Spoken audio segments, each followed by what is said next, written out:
على غير العادة، شهد إنتاج فاكهة البرتقال بسهل متيجة نقصا فادحا مقارنة بالمواسم السابقة، نقص أرجعه فلاحون إلى عدة عوامل، على رأسها الرياح الحارة والأمطار غير الموسمية التي أتت على أزهار البرتقال ما أدى إلى تلفها. المشكلة احنا كان واحد السيريكو ضرب مور الشهر تاع رمضان في الليل، ضرب سيريكو طيح كلش، ولات السلعة طيح كي تكون الحبة تاعها قد الحبة تاع العدس.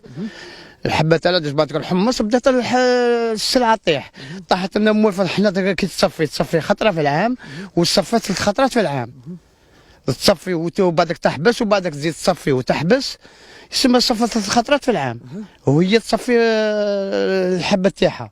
خلات غير برومي فلور اللي يسمى النواره الاولى اللي خلاتها شويه حكمت.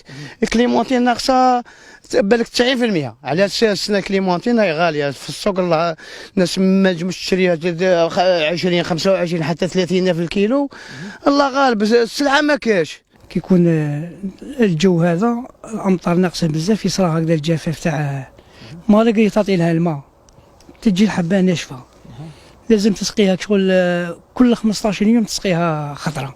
كما العام اللي فات كليمونتين كانت الله يبارك لحقت حتى 10,000 شابه. السنه الشابه لحقت 28,000 جمله في السوق. ثمرة البرتقال الإسبانية تختلف شكلا ومضمونا على الجزائرية، فالأولى تتميز بالنضارة ونصاعة اللون، لكن الطعم لا يرقى للجزائرية التي تكون حلوة تكتنز كثيرا من العصير بين لبها.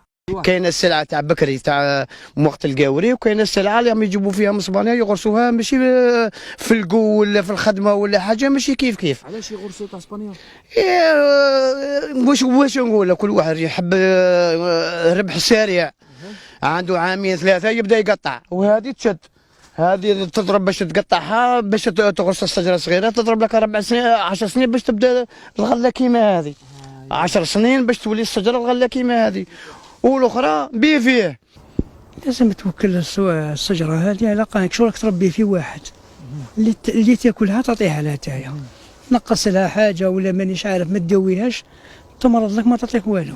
كاين اللي يدير خدامين يبدا اللي راشمه برك يقولوا جا خد بخد كما يقولوا هما، ويبدا ينقص بشويه راه وين كمل الجنان تاعو، وكاين اللي يوجدها مليح ويدخل على جهه. خسائر كبيرة تكبدها الفلاحون في منتوج البرتقال جراء شح الأمطار، على أن ينعم الله علينا في الأيام القليلة القادمة غيثا يصلح ما فات ويشبع الأرض ماء تحسبا لما هو قادم.